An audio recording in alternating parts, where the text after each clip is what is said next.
শ্ৰদ্ধেয় সংবাদকৰ্মীসকল, আজি সমগ্ৰ অসমজুৰি যি বোমা বিস্ফোৰণৰ বোমা ওলোৱাৰ ঘটনা সংঘটিত হৈছে সেই সম্পৰ্কত খুব জৰুৰীভাৱে আপোনালোকক এই সংবাদমেলৰ জৰিয়তে দুটামান কথা ক'ব খুজিছিলোঁ। কিন্তু সেই বিষয়টোলৈ যোৱাৰ আগতে আমাৰ দলীয় এটা সৰু কিবা কথা আছে, আমাৰ জইনিং প্ৰগ্ৰেম এটা আছিলে, এই সম্পৰ্কে আপোনালোকক দুটা কথা কৈ ল'ব খুজিছোঁ। ইতিমধ্যে যিহেতু খৰধৰকৈ সংবাদমেলখন আয়োজন কৰা হৈছে আৰু হয়তো সংবাদ কৰ্মী আহিব পাৰে। মই প্ৰথমতে ক'ব খুজিছোঁ যে আজি ৰাইজৰ দলৰ কেন্দ্ৰীয় কাৰ্যালয়ত ৰাইজৰ দলত যোগদানৰ এটা কাৰ্যসূচী অনুষ্ঠিত হৈ যায়। আজি বিয়লি 3 বজাত ৰাইজৰ দলত যোগদান কৰিছে কংগ্ৰেছ দলৰ গোটেই অসম ৰাজ্যিক কমিটিৰ ছ'চিয়েল মিডিয়া আৰু IT ডিপাৰ্টমেণ্টৰ জেনেৰেল ছেক্ৰেটেৰী নুৰ আলম ডাঙৰীয়াই আজি আমাৰ ৰাইজৰ দলত যোগদান কৰিছে। কংগ্ৰেছ দলৰ ছ'চিয়েল মিডিয়া আৰু IT department state committee Pradesh Congress APCC তাৰ জেনেৰেল ছেক্ৰেটেৰী নুৰ আলম ডাঙৰীয়াই আজি আমাৰ দলত যোগদান কৰিছে। দ্বিতীয়তে আজি আমাৰ দলত যোগদান কৰিছে যজ্ঞেশ্বৰ গগৈ, তেখেত সেবাৰ প্ৰাক্তন সচিব আছিলে। যজ্ঞেশ্বৰ গগৈ তেখেতে আজি আমাৰ দলত যোগদান কৰিছে।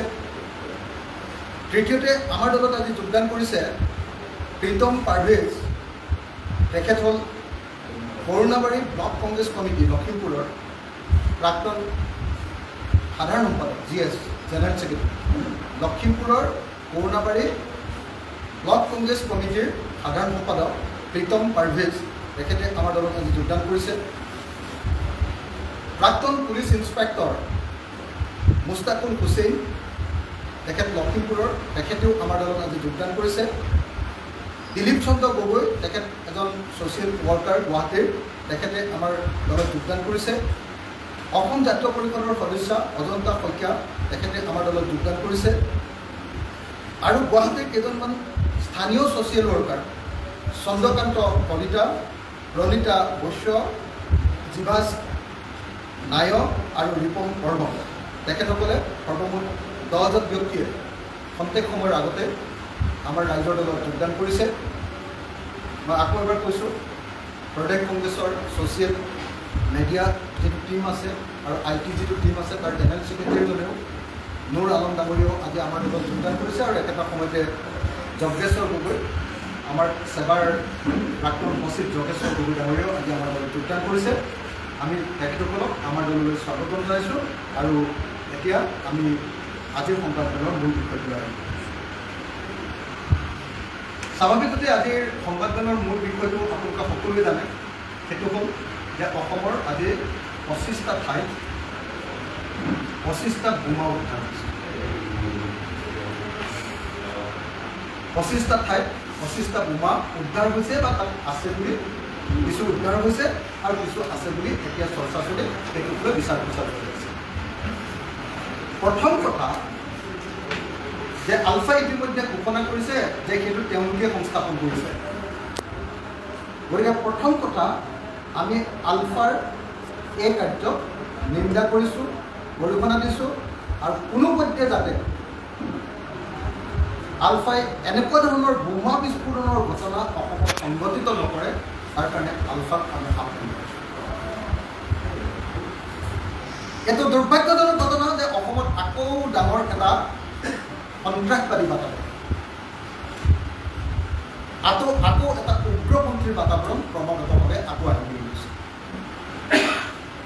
আৰু এইটো বৰ আচৰিত কথা যে অসমৰ উপাধ্যায়ৰ মুখ্যমন্ত্ৰী আৰু অসমখনক সাংঘাতিক ধৰণৰ আইন শৃংখলা ৰক্ষা কৰি কঠোৰভাৱে ৰক্ষা কৰোঁ বুলি গৰ্ব কৰি থকা মুখ্যমন্ত্ৰী, গৃহমন্ত্ৰী হিমন্ত বিশ্ব শৰ্মাৰ কাৰ্যকালত এই ঘটনা সংঘটিত হৈছে।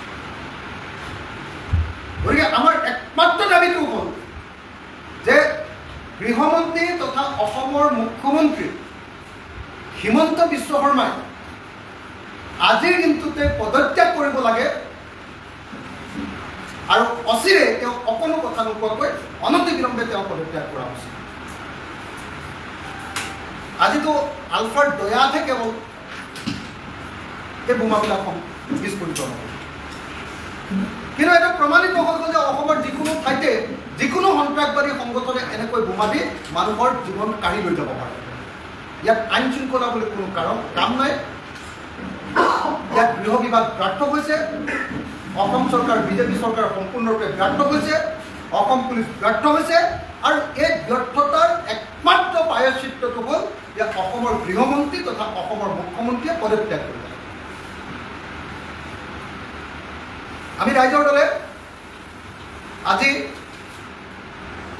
অসমৰ গৃহমন্ত্ৰী তথা অসমৰ মুখ্যমন্ত্ৰী হিমন্ত বিশ্ব শৰ্মাৰ পদত্যাগ দাবী কৰিছোঁ। হিমন্ত বিশ্ব শৰ্মাই একেবাৰে ফিতাহী মাৰি থাকে। বিজেপি চৰকাৰে অহংকাৰ কৰি কয় যে আমাৰ দিনত সম্পূৰ্ণৰূপে সন্ত্ৰাসবাদ নিৰ্মূল কৰি দিলোঁ। বিজেপি চৰকাৰে কয় যে বিজেপি চৰকাৰৰ দিনত এতিয়া আৰু কোনো উগ্ৰপন্থী সংগঠন নাই। বিজেপি চৰকাৰৰ দিনত উগ্ৰবাদৰ পৰা মুক্ত হ'ল অসম, এইটো আছিলে বিজেপিৰ শ্লোগান। অসমৰ মুখ্যমন্ত্ৰীয়ে অনবৰতে দহাই থাকে, অসমৰ মুখ্যমন্ত্ৰীয়ে অনবৰতে অহংকাৰ কৰি থাকে, অসমৰ মুখ্যমন্ত্ৰীয়ে অনবৰতে কৈ থাকে যে অসমত এতিয়া বোমাত অসমৰ ৰাতি নুপুৱায়, এতিয়া অসমত বোমা বিস্ফোৰণ নঘটে, অসমত কোনো সন্ত্ৰাসবাদী কাৰ্যকলাপ নাই। এই হ'ল হিমন্ত বিশ্বৰ বিজেপি চৰকাৰখনৰ দাবী।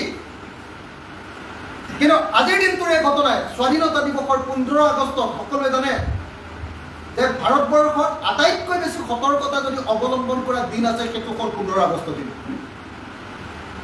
অসম তথা উত্তৰ পূৰ্বাঞ্চলৰ প্ৰতি ইঞ্চি মাটিত পুলিচ আৰু CRPF আৰু আৰ্মীয়ে 15 আগষ্টত পহৰা দিয়ে। সকলোবিলাক নিৰাপত্তা এজেঞ্চি এই 15 আগষ্ট আৰু 26 জানুৱাৰীত সক্ৰিয় হৈ থাকে। যি সময়ত আটাইতকৈ বেছি এলাৰ্ট হৈ থকা দিন 15 আগষ্ট, আটাইতকৈ বেছি নিৰাপত্তাৰক্ষীয়ে সাৱধান হৈ থকা দিন 15 আগষ্ট। প্ৰত্যেকটো অসমৰ মাটিৰ প্ৰত্যেকটো ইঞ্চিত পুলিচ, CRPF, অৰ্ধসামৰিক বাহিনী আৰু আৰ্মীয়ে যি সময়ত পহৰা দি থাকে, যি সময়ত এতিয়াও অসমৰ মাটিৰ পৰা অসমৰ এতিয়াও 6খন জিলাৰ পৰা এতিয়ালৈকে সৈন্য বাহিনীৰ বিশেষ ক্ষমতাৰ আইন এতিয়ালৈকে ইয়াৰ পৰা আঁতৰ কৰি দিয়া নাই। এতিয়াও আৰ্মি কেম্পবিলাক আছে আৰু আৰ্মি কেম্পবিলাকে বহিৰাজ্যৰ শত্ৰু নহয়, আভ্যন্তৰীণ নিৰাপত্তাৰ প্ৰশ্নটো এতিয়া পৰ্যবেক্ষণ কৰে। সেই সময়ত ভাৰত চৰকাৰ আৰু অসম চৰকাৰ দুয়োখন চৰকাৰ চোৰাংচোৱা বিভাগসমূহ এই আটাইবিলাক সম্পূৰ্ণৰূপে ব্যৰ্থ হৈছে। আৰু এই ব্যৰ্থতাৰ একমাত্ৰ প্ৰায়শ্চিত্তটো হ'ল যে অসমৰ গৃহমন্ত্ৰী তথা অসমৰ মুখ্যমন্ত্ৰীয়ে পদত্যাগ কৰিব লাগে। আচলতে অসমৰ 25টা ঠাইত যেতিয়া 25টা বোমা ওলাইছে, বোমাৰ সন্ধান পাইছে বা বোমা সংস্থাপিত কৰিবলৈ এটা উগ্ৰপন্থী সংগঠন সক্ষম হৈছে, তাৰ পাছত এইটো কথা ক'বই লাগিব যে অসমত কোনো পৰ্যায়ে কেতিয়াও কোনো পৰ্যায়ে আইন শৃংখলা জনিত সমস্যা এতিয়া আৰু চৰকাৰৰ নিয়ন্ত্ৰণত নাই। চৰকাৰ আছে হুই। হিমন্ত বিশ্ব শৰ্মাই সাম্প্ৰদায়িক ৰাজনীতি কৰি হিন্দু মুছলমানৰ ৰাজনীতি কৰি তেওঁ সম্পূৰ্ণৰূপে দেশৰ নিৰাপত্তা আৰু জনতাৰ নিৰাপত্তাৰ প্ৰশ্নটো সম্পূৰ্ণৰূপে তেওঁ পাহৰি গৈছে। তেওঁ দিনে ৰাতি একমাত্ৰ হিন্দু মুছলমানৰ ৰাজনীতি কৰাটোৱে কৈছে তেওঁ অভ্যাস। সেইকাৰণে তেওঁ গৃহ বিভাগ চম্ভালিব পৰা নাই, সেইকাৰণে তেখেতে পুলিচক নিয়ন্ত্ৰণ কৰিব পৰা নাই। সেইকাৰণে আজি 15 আগষ্টৰ সময়ত যি সময়ত ভাৰতবৰ্ষত আটাইতকৈ বেছি সতৰ্কতা অৱলম্বন কৰা হয়, যি সময়ত পুলিচ, CRPF, অৰ্ধসামৰিক বাহিনী আৰু সামৰিক বাহিনীয়ে আটাইতকৈ বেছিকৈ টহল দিয়ে, আটাইতকৈ বেছি নিৰীক্ষণত ৰাখে, আটাইতকৈ বেছি চেক কৰে, জনতাক চেক কৰে, সেই সময়ত অসমত 25টা ঠাইত 25টা বোমা উদ্ধাৰ বা 25টা বোমা সংস্থাপিত কৰাৰ ঘটনাটোৱে প্ৰমাণ কৰি দিলে যে অসমত চৰকাৰ কোন বুলি কোনো বস্তু নাই। অসমত অস্তিত্বহীন হৈ পৰিছে চৰকাৰ। বিজেপি চৰকাৰখন কেৱল হিন্দু মুছলমানৰ ৰাজনীতি কৰিবলৈ শিকাই আছে।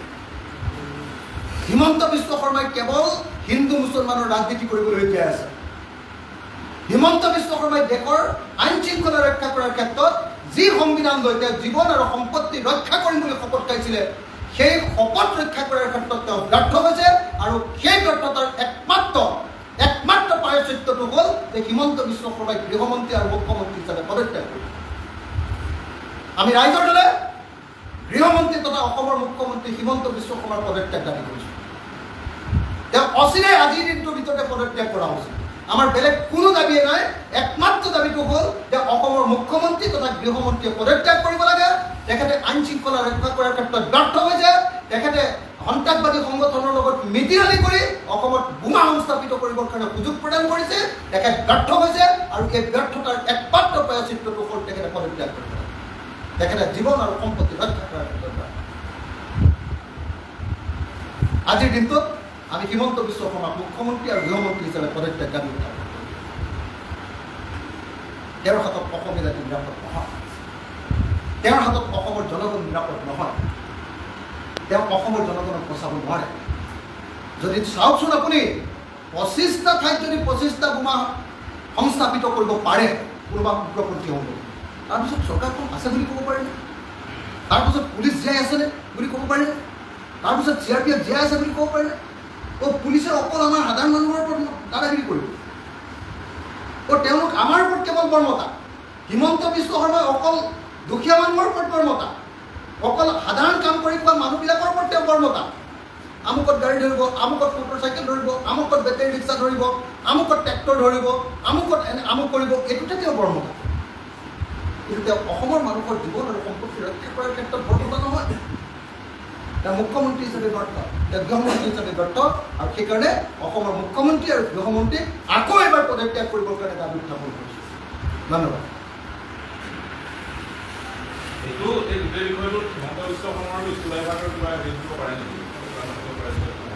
মই ভাবোঁ যে এইটো ইছ্যু ডাইভাৰ্ট নহয়, এইটো সম্পূৰ্ণৰূপে 100% এইটো এটা ব্যৰ্থতা।